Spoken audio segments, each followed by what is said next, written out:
What can you tell us? Well, I'm really excited and proud to be able to reveal Rocksteady's Suicide Squad. You know, it's a unique new franchise for gaming, and we've been able to put our own spin on it and create something really special that I think gamers are going to love and enjoy.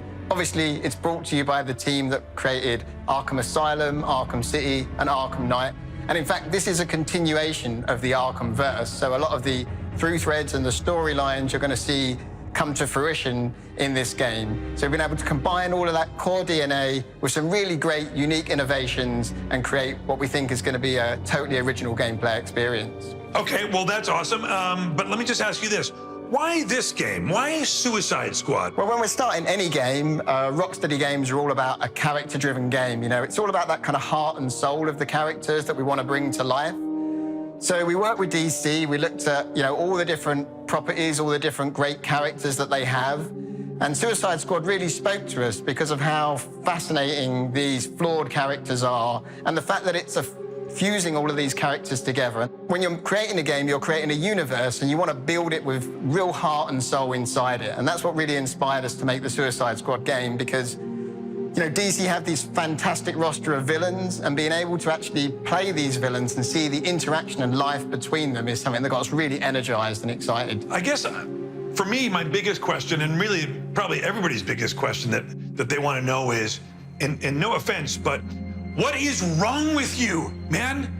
Why are you making a game about a group of bad guys taking on some of the most beloved heroes of all time? Well, I think for us, we always want to put our characters in interesting and exciting and dynamic situations, and it felt like the Suicide Squad naturally really lends itself to that. You know, even just starting with their boss, Amanda Waller, you know, she's part protagonist but also part antagonist. You know, she's stuck these nanite bombs in their heads and she's forcing them to do this impossible mission, this mission to take on and kill the Justice League. And I think that's where you always find, I think, the magic is when you can put characters in these situations that are absolutely impossible. And then to a certain extent, these things kind of write themselves, because once you've got that premise, you just let that live and breathe and you think, right, well, how the hell can the Suicide Squad kill the Justice League? How can that even happen? And really, that's the genesis of the game. And then it's down to us to take the player on this journey and tell this story of how that could even be possible.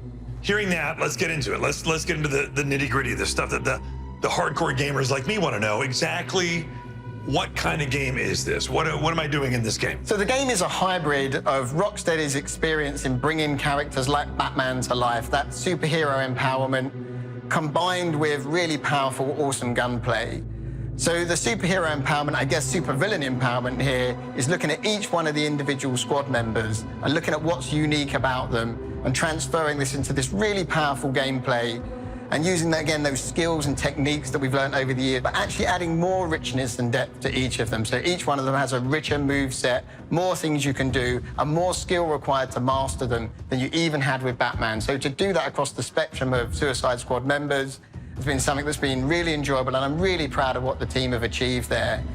And then you can combine that with the gunplay, you know, the awesome weapons you're developing over the course of the game, combined with the melee weapons that you have, like Deadshot's wrist cannons, Harley's baseball bat, Shark-wielding twin cleavers, and special enhanced traversal moves you can use, like Deadshot doing a fuel dump and setting enemies on fire. You know, so it's really about creating a whole spectrum of possibilities for the player to use and just letting them loose and enjoying them as much as they can. Wow, that sounds awesome. Let's take a couple questions now. We've got a question from Altair from the UK, and he wants to know, what has been the most exciting part about working on this new game? Well, I think one thing we were really excited about was to bring Metropolis to life. So Metropolis itself is really the fifth character in the game, and it's something we've treated the same with Gotham in Arkham City, Arkham Knight, was giving this city life beyond just kind of bricks and mortar and making it something that really speaks to the player and being able to realize it to a level of detail that's never been done before in any medium. So we created this open world over which the game takes place, and I think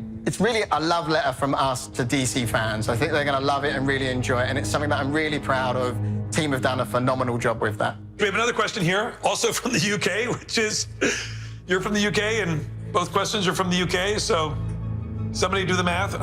But Ella's from the UK wants to know, with the Suicide Squad game that's coming up, will we be playing as every character from the squad or just one? And if it is just one, which character is it going to be? Because you want some help killing Superman. Well, the game itself, the structure of the game is it's a 1 to 4 player co-op game. So if you want to play single player, you can totally play single player. I mean, our mantra has been that you play this game how you want to play it. So if you play single player, you'll still have a full squad with you. You'll have 2 players, 2, 3, 4 will be filled by bots who will fight along with you and really join in the fun and obviously give you that squad experience. But if you want to play multiplayer with your friends, that's still absolutely great. They can join in and take the role of the other squad members. And the great thing is that that's a dynamic experience. So you can play some of the story single player, some multiplayer. The whole game is accessible, single player, multiplayer, in and out of those 2 modes, however you want to do it. So it's really something that we just want to give up to the fans and let them choose. And of course, if you're playing single player, the other cool thing is you can even switch between the characters. You're never locked to any particular character for any particular section of the game. So you want to play as Deadshot, jetpacking around, sniping enemies, you can do that. And then boom, just instantly switch to playing as Harley, swinging around and flying into enemies with a baseball bat around the head. So there's so much freedom in the way you play the game because we really wanted to get across that feeling of being a whole squad and not just one person going on this mission. Lastly, I'd like to know if it's okay with you, if can I be in the new game? I'm not saying Task Force X, I'm just saying maybe just like a random handsome guy who's, you know, hanging out in Metropolis, just being handsome and dodging chunks of debris. I think we can maybe make something work, Will. Great. Well, then it's settled. That's awesome. That's the contract. Thank you for joining us, Sefton. It's the game looks absolutely spectacular, and it will be made even better by the appearance of me as an NPC. Sure thing, Will. Good luck teleporting.